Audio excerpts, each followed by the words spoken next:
Huwag na nating patagalin. Tulad ng ating naipangako po noong nakaraang linggo sa kanya na rin pong pagpapaintulot na after election sa Sunday, ngayong nga po yun, ay atin siya makakausap. Narito po at tumugon sa pangako pong yan ng Chairman ng Commission on Elections, Attorney George Erwin Garcia. Chairman, good morning po sa inyo. Si Orly Trinidad po ito. Magandang umaga po, Sir Orly. Sa mga kababayan natin, magandang umaga rin po. I think a proper congratulations is in order. Hindi lang ho dito, hindi lang ho sa aking tingin, kundi doon sa mismong reaksyon mula doon sa mga tumakbo, nanalo at hindi nanalo at nagbigay papuri po sa performance ng election 2025. Ano ang inyong tugon po rito, Chairman Garcia, sir? Nagpapasalamat po tayo, lalo na po, Sir Orly, sa sambayan ng Pilipinas. Sila po talaga ang tunay na bayani dito dahil pinakita po nila 82.2%, Sir Orly, pinakamataas sa ating kasaysayan ang bilang ng mga botanteng pumunta sa mga presinto, bagamat napakainit, napakahaba ng pila, maliit ang mga kwarto, madami rin mga issues na na-encounter, pero bumoto pa rin po sila. Talagang ipinakita ang kapangyarihan na sa mga mamamayan, Sir Orly. So, tayo po hindi pa tapos. Meron pa po tayong party list na hopefully ay makapagproklama naman tayo bukas ng hapon. Piling-pili lang ho aming pag-uusapan ni Chairman Garcia ngayong umagang ito. Bagamat alam natin na marami pang mga magiging panayam sa kanya at doon tatalakayin nila pa mga paksa. Isa sa mga napili naming topic kasi, Chairman, ay yung mga humihiling ng manual counting.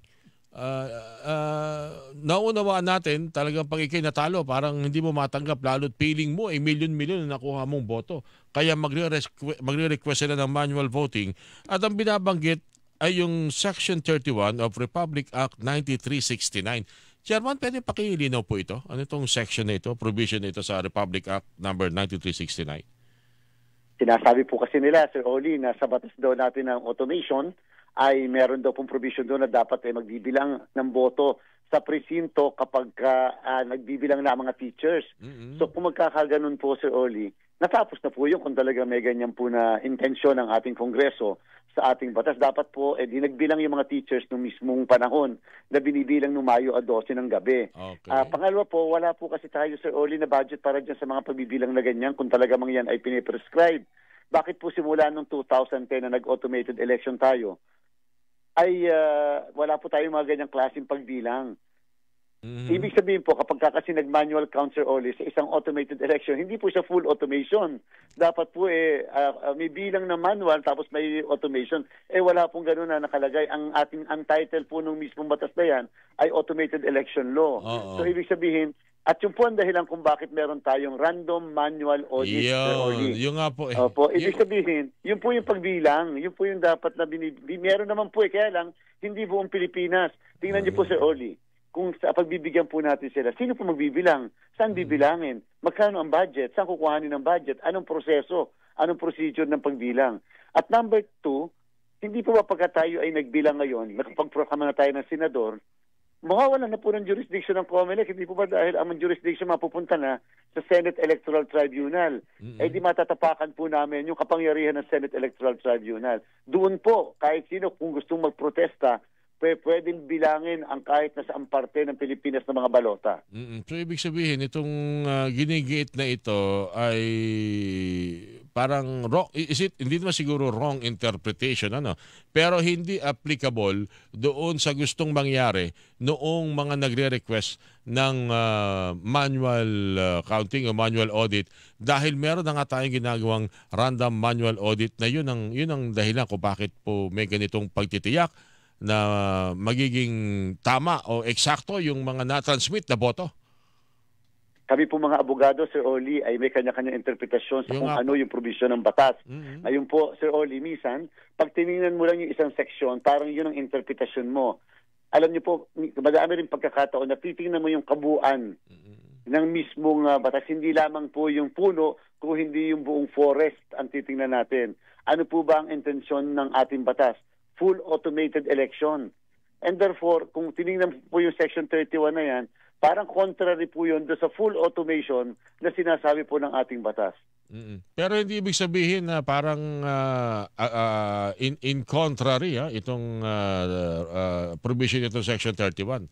kung hindi maaring gamitin ng ito ng maling interpretasyon ng manual audit, Chairman. Tama ho ba yan?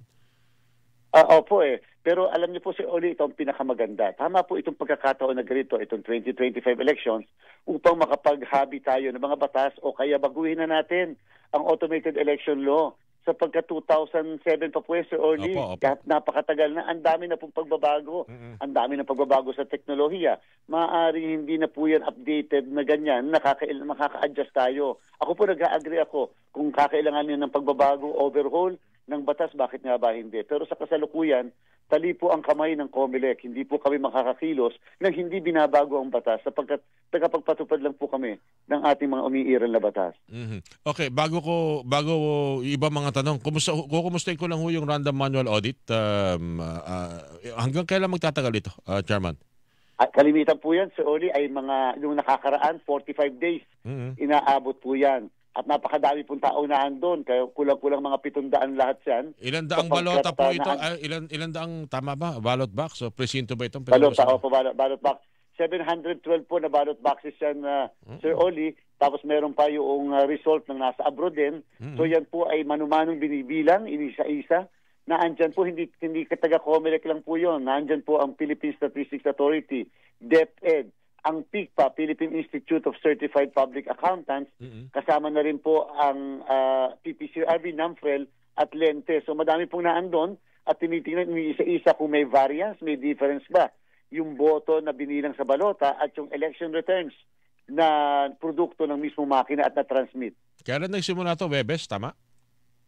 Nung pong araw po ng Martes. Martes, sorry. Kasi Sir Oli, nung pong gabi ng Mayo 12 ay pinagkukuha na yung mga ballot boxes na yan. At yung pong mga presinto ay randomly selected electronically. Meron pong electronic raffle na ginawa sa presensya ng lahat na kung saan yung mismo mga presintong yan ay hindi COMELEC ang nagpili. Okay, so 45 days. So baka June or July makita na matapos po itong random manual audit na ginagawang ito. Sana nga po ay mapabilis din para lang mawala yung agam-agam ng mga kababayan natin. Pero alam niyo po, yung pong NAMFREL mismo, meron po silang 6 na pong lugar sa buong Pilipinas na yung QR code ng resibo, yung pong resibo ng mga botante, Sir Orly, nung gabi ng Mayo 12, ay kinapture nila. Inalam nila kung yung bang mga resibong yan, pag sinuma total ang boto dyan, ay tumutugma doon sa nakapastil na election returns, doon sa na-transmit na election returns, at yung mismo na print na election returns. Tumutugma po lahat yun, Sir Orly. Sakto naman. Yung 6 na pong kanilang ginawa. Pwede palang gawin yun, no? Para doon pa lang ay malaman kung meron ng discrepancy. And so far, wala pa naman may balita ba kayo kung may na-obserba na, may nakita ng hindi maganda sa pagkukumpara ng random manual audit, Chairman? So far po, wala po. At yun po kasing habang ginagawa yun ng NAMFREL, ang PPCRB meron din po. Meron din silang capturing ng QR code ng mismong election returns naman. Ayaw ko po silang pangunahan, ongoing po yung kanilang ginagawa na audit. Meron din po sila dahil meron silang copy ng election returns na hard copy. Meron din po silang transmitted copy ng election returns. At yun ngayon yung tinitingnan nila, inaalam kung talaga bang lahat ay tumutugma. Dati-dati naman po, lagi 99.9% ang accuracy na nakikita ng mismong PPCRB. So hindi pala dapat kung may protesta ka, balik bilang. mula sa unang distrito hanggang sa kung ilang distrito yung gusto mo. Hindi pala dapat gano'n, kundi kung meron ka pa rin pagdududa, hintayin mo muna itong resultang ito ng random manual audit, Chairman. O kaya naman si Orly, wala pong problema mag-file din ng protesta. Isa pa yan. Kaya po yung pag nagpo-protesta tayo kasi ang gumagastos po noon. At may mga revisors na tinatawag, binibilang manual yung mga balota at may proseso sa korte. So, formal complaint para sigurado. Yung lahat po kasi ng issue nila na binabato, yan po ang tawag dyan, proper po yan sa isang election protest. Noong 2016 nga, may isang kandidato for vice president. Hindi po ba 263,000 ang lamang sa kanya? Pero nag-file po siya ng protesta. Hindi naman po siya sabi na mag-recount na katulad po ng kanilang ipinipilit. At nag-file po ng protesta dyan po sa Presidential Electoral Tribunal at na nagkaroon ng pagbibilang ng mga balota. Ayun. At bayad ka doon. Kailangan mo ba magbayad pala nun, ano?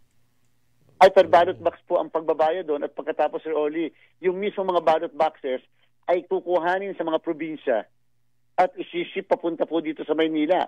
Kasi kung Presidential Electoral Tribunal, dadalhin po yan sa kanilang gusali dahil doon po i-safe keep yun para ibibilangin ng mismong tribunal. Okay, may ba lang ako, Chairman, itong sa party list, bukas pa ho ba ito gagawin, ang proclamation? Ano ho bang mangyayari talaga? Masusunod ba yung 63 sila na ipoprograma? O depende talaga yan kung ilan na yung nakaabot doon sa sinasabing requirement na ilang porsyento o bilang ng mga botante para ikaw ay maiproklama? Nung unang desisyon ng Korte Suprema doon sa kaso ng Ang Bagong Bayani versus Comelec, sinabi po doon na dapat ay hindi punuan ang lahat ng seats na allocated para sa party list. Halimbawa, yung binabanggit nyo, 63 ang seats na para sa party list. Sabi po ng Korte Suprema noong panahon yon ay dapat kung sino lang ang nakakuha ng 2%, siya lang ang entitled sa tinatawag na seats para sa party list. Okay. Pero nagkaroon po ng panibagong desisyon, Banat versus Comelec. Ang sabi naman ng Supreme Court, dapat punuan ang lahat ng seats allocated para sa party list. Kung 63 po yan, so dapat 63 ang mismong pifill upan. So yan po yung doktrina na sinusunod ngayon ng Comelec. Ang talagang siyempre pinag-uusapan ngayon, Sir Oli, sinong entitled sa 3 seats, sinong entitled sa 2 seats, at sino yung 1 seat lang, at hanggang saan yung 1 seat lamang na yan kapag pinunan mo yung 63. Mukhang marami tayong dapat na gawing amendments sa party list system. Bagamat alam natin na sa ngayon baka yung iba'y natatakot galawin yan.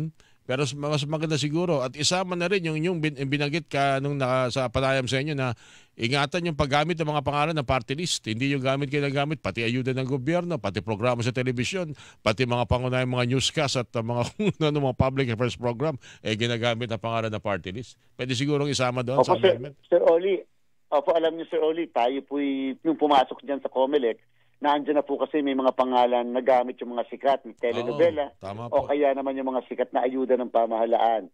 So hindi na po natin sila magagalaw, lalo pat nagkaroon na sila ng karapatan, nakatakbo na rin ng mga ilang elections yung pong mga yan.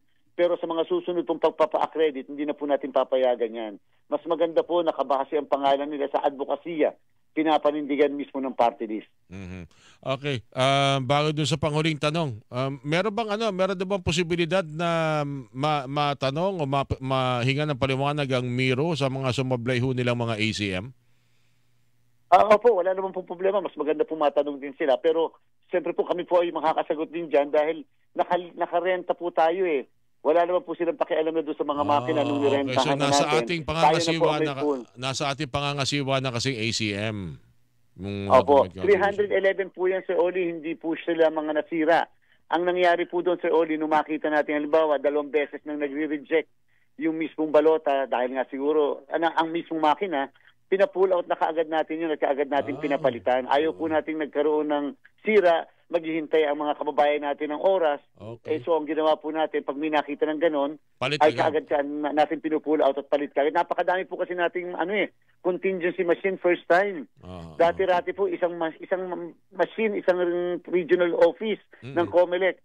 Ngayon po sa buong Metro Manila pa lamang ay 600 ang contingency machines natin. Kaya nung medyo nagka-problema dyan sa may bandang area ng Quezon City, sa New Era, palit kaagad kami ng machine, takbo kaagad doon at kaagad nating na-replace yung makina para hindi po na-istorbo yung pagboto ng mga kababayan natin. Sige.